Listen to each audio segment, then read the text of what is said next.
Hello everyone, welcome back to my YouTube channel.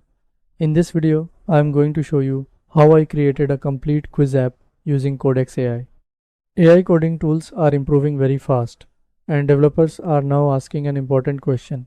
Can Codex be better than Claude and ChatGPT for building real apps? So today, I will use Codex to create a complete app and show you how it handles the project structure, UI screens, quiz flow, logic, and code generation. Watch the video till the end because after seeing the result, you can decide for yourself whether Codex is better than Claude and ChatGPT for app development.